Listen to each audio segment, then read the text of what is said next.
Pharaoh's daughter, who was the wife of Solomon, is a figure in Hebrew scriptures who married the king of the United Monarchy of Israel to cement a political alliance with Egypt. Out of his vast harem, she is the only wife singled out, although she is not given a name in the texts. Her influence on Solomon is seen as the downfall of his greatness. Scriptural texts.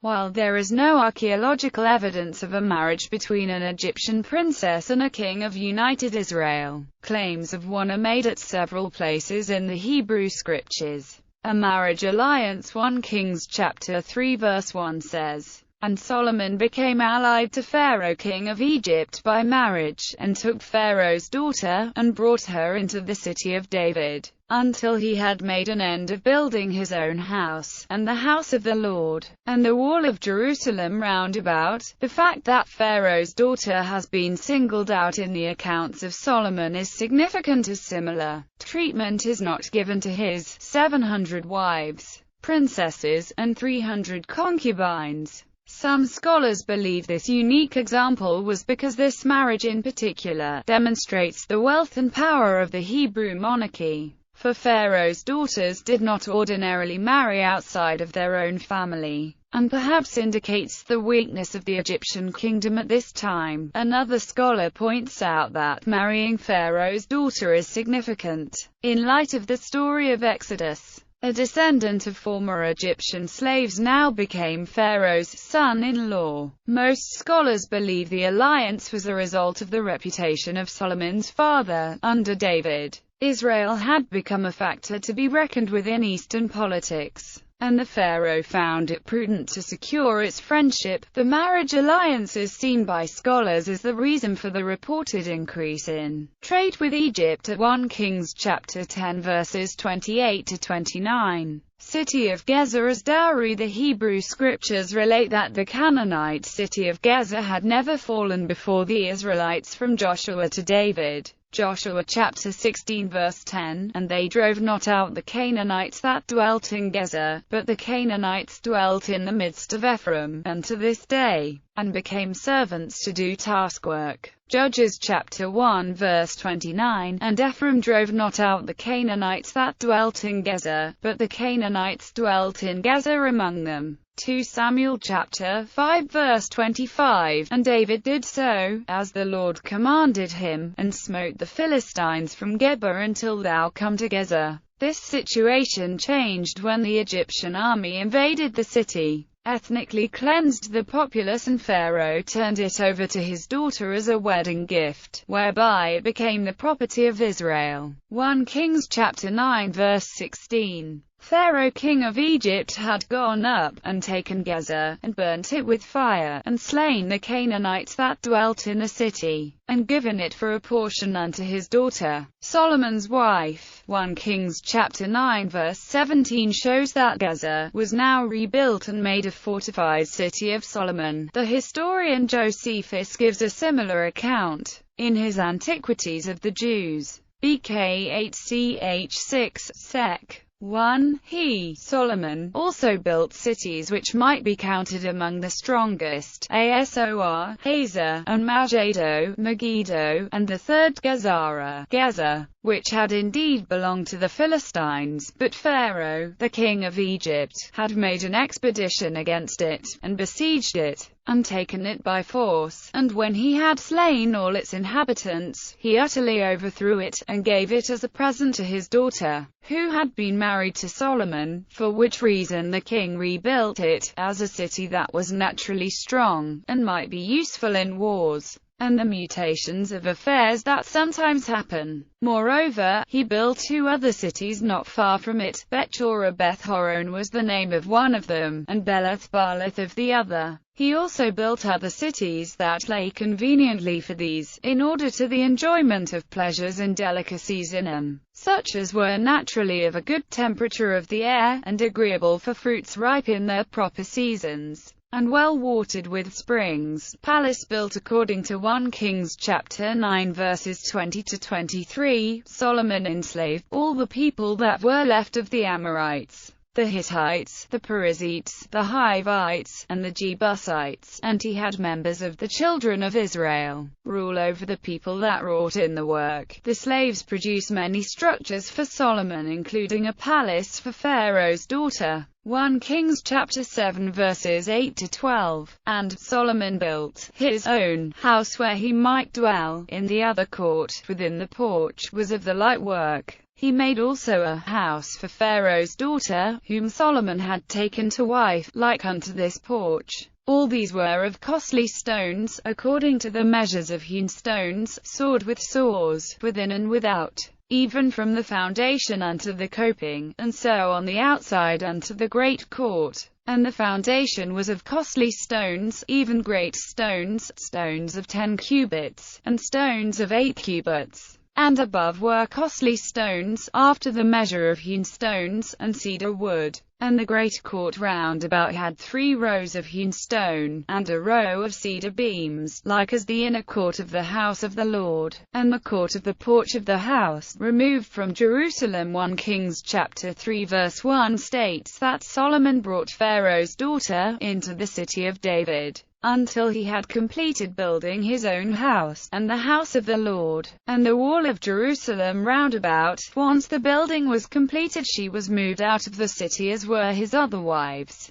2 Chronicles chapter 8 verse 11. And Solomon brought up the daughter of Pharaoh out of the city of David unto the house that he had built for her, for he said, No wife of mine shall dwell in the house of David king of Israel, because the places are holy, whereunto the ark of the Lord hath come. 1 Kings chapter 9 verse 24. But Pharaoh's daughter came up out of the city of David unto her house which Solomon had built for her. Then did he build Millo. The Jewish scholar Rashi's commentary on the passage from 2 Chronicles shows that this relocation was not limited to Pharaoh's daughter. He states, Scripture explains, For he, Solomon, said, A woman shall not live with me in the city of David. Pharaoh's daughter was the only wife to be moved into her own palace. Solomon's downfall. The Hebrew Scriptures cast Pharaoh's daughter and all of Solomon's wives as leading Solomon into the temptation of straying from the true worship of the God of Israel. 1 Kings chapter 11 verses 1 to 10. Now King Solomon loved many foreign women, besides the daughter of Pharaoh, women of the Moabites, Ammonites, Edomites, Zidonians, and Hittites, of the nations concerning which the Lord said unto the children of Israel, Ye shall not go among them, neither shall they come among you, for surely they will turn away your heart after their gods. Solomon did cleave unto these in love, and he had 700 wives, princesses, and 300 concubines, and his wives turned away his heart. For it came to pass, when Solomon was old, that his wives turned away his heart after other gods, and his heart was not whole with the Lord his God,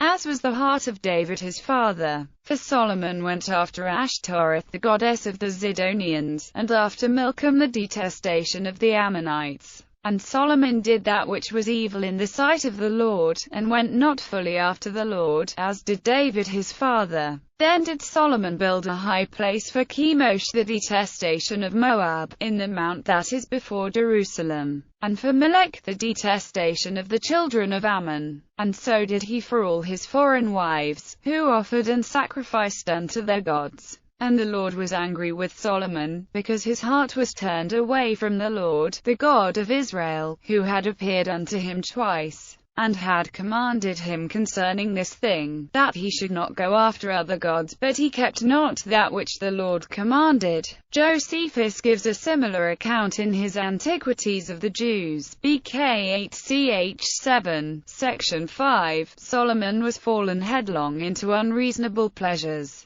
and regarded not those admonitions, for when he had married 700 wives, the daughters of princes and of eminent persons, and 300 concubines, and those besides the king of Egypt's daughter, he soon was governed by them, until he came to imitate their practices. He was forced to give them this demonstration of his kindness and affection to them, to live according to the laws of their countries, And as he grew into years, and his reason became weaker by length of time, it was not sufficient to recall to his mind the institutions of his own country, so he still more and more condemned his own God, and continued to regard the gods that his marriages had introduced. Nay, before this happened, he sinned, and fell into an error about the observation of the laws, when he made the images of brazen oxen that supported the brazen sea, and the images of lions about his own throne, for these he made, although it was not agreeable to piety so to do, and this he did, notwithstanding that he had his father as a most excellent and domestic pattern of virtue, and knew what a glorious character he had left behind him, because of his piety towards God. Divine punishment. 1 Kings chapter 11 verses 11 to 13 says that Solomon's actions caused Yahweh to tell the king that the only thing keeping him from rending the kingdom from him to give it to thy servant was for David thy father's sake. Instead, Solomon's punishment would fall on the hand of thy son, who was to be stripped of all but one tribe. 1 Kings chapter 11 verses 14 to 22 says that Yahweh also raised up an adversary unto Solomon, Hadad the Edomite, who had found great favor in the sight of Pharaoh. And 1 Kings chapter 11 verses 23 to 25 says Yahweh raised up another adversary unto him, Rezon the son of Eliada, and he was an adversary to Israel all the days of Solomon. Jeroboam. 1 Kings chapter 11 verses 26 to 32 tells of another figure that is moved to act against Solomon. And Jeroboam the son of Nebat, an Ephraimite of Zeradah, a servant of Solomon, whose mother's name was Zeruiah, a widow, he also lifted up his hand against the king. And this was the cause that he lifted up his hand against the king. Solomon built Millo, and repaired the breach of the city of David his father. And the man Jeroboam was a mighty man of valor, and Solomon saw the young man that he was industrious, and he gave him charge over all the labor of the house of Joseph. And it came to pass at that time, when Jeroboam went out of Jerusalem, that the prophet Ahijah the Shilonite found him in the way. Now Ahijah had clad himself with a new garment, and they two were alone in the field. And Ahijah laid hold of the new garment that was on him, and rent it in 12 pieces. And he said to Jeroboam, Take thee 10 pieces, for thus saith the Lord, the God of Israel, Behold, I will rend the kingdom out of the hand of Solomon, and will give 10 tribes to thee, but he shall have 1 tribe, for my servant David's sake, and for Jerusalem's sake, the city which I have chosen out of all the tribes of Israel, because that they have forsaken me, and have worshipped Ashtoreth the goddess of the Zidonians, Chemosh the god of Moab, and Milcom the god of the children of Ammon, and they have not walked in my ways, to do that which is right in mine eyes,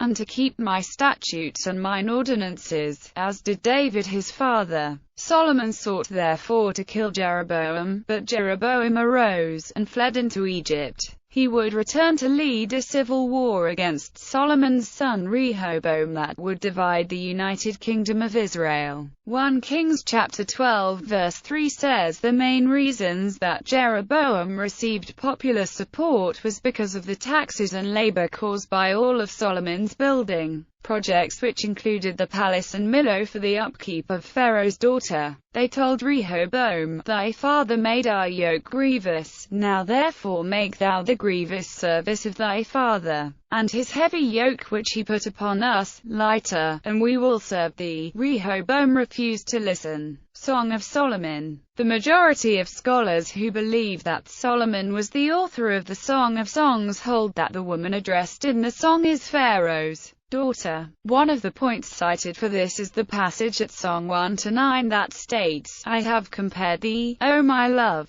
to a steed before Pharaoh's chariots. At Song 1-5 she is reported to say, I am black, and at Song 4-8-12 the woman is described as my bride. A minority of scholars maintain that the song is actually about the Queen of Sheba. Some sources refer to the object of Solomon's song as Shulamite. John Wesley held that Psalm chapter 45 also alludes to the marriage between Solomon and Pharaoh's daughter, in the Kebra-Nagast. According to the Kebra-Nagast of the Ethiopian Orthodox Tewahedo Church, Pharaoh's daughter tricked Solomon into committing idolatry by making him swear an oath. In the text, she was upset that he has slept with the Queen of Sheba and fathered Menelek. Solomon at first resists her calls, saying, "I will neither sacrifice to nor worship thine idols, and I will not perform thy wish." So, one day she beautified and scented herself for him, and she behaved herself haughtily towards him, and treated him disdainfully. And he said unto her, "What shall I do? Thou hast made thy face evil towards me, and thy regard towards me is not as it was formerly, and thy beautiful form is not as enticing as usual.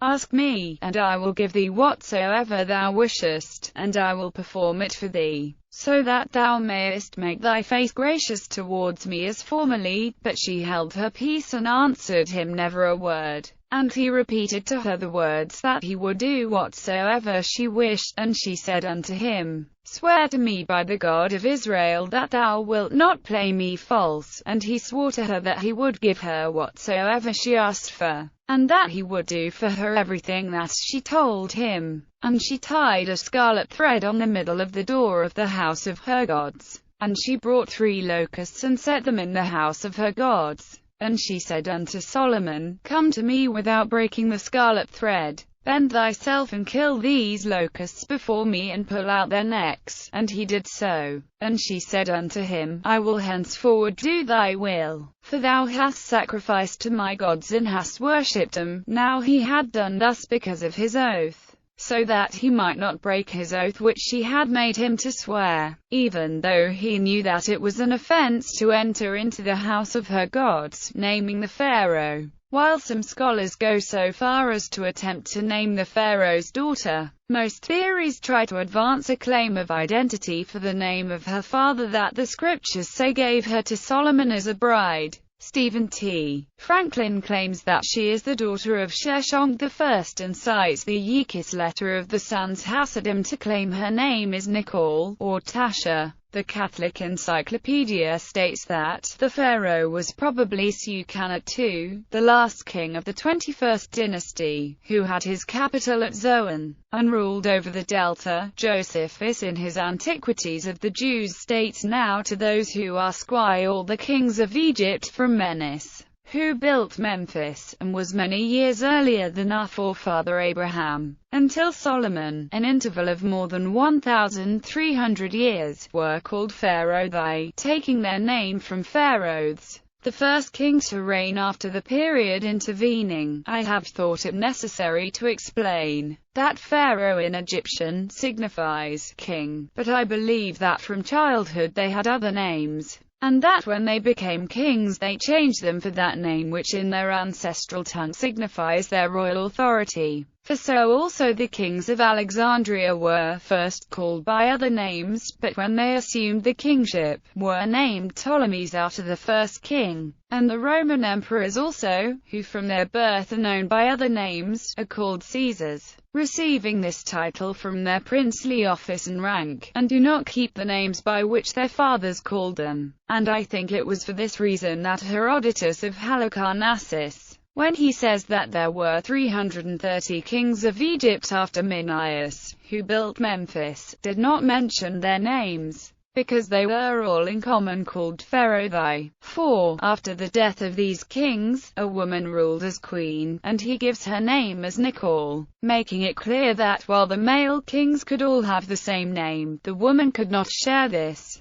And for that reason he mentioned her by the name that naturally belonged to her, as I myself have discovered in the books of our own country that after the Pharaohs who was Solomon's father-in-law no king of Egypt was ever again called by this name, and that later the aforementioned woman as Queen of Egypt and Ethiopia came to Solomon. Now about her we shall write very shortly. But I have now mentioned these matters at this point in order to make plain that our books in many things agree with those of the Egyptians. Josephus equates the queen, Nicole, with the one the Bible calls the Queen of Sheba, not with the daughter of Pharaoh who was Solomon's wife, whom he mentions separately later without giving her a name. A number of scholars propose that it was Pharaoh Siamun. The Egyptologist Kenneth Kitchen argues that it was Siamun who conquered Gezer and gave it to Solomon. Others such as Paul S. Ash and Mark W. Chavalis disagree, and Chavalis states that it is impossible to conclude which Egyptian monarch ruled concurrently with David and Solomon. Professor Edward Lipinski argues that Gezer, then unfortified, was destroyed late in the 10th century and that the most likely pharaoh was Shoshenq I.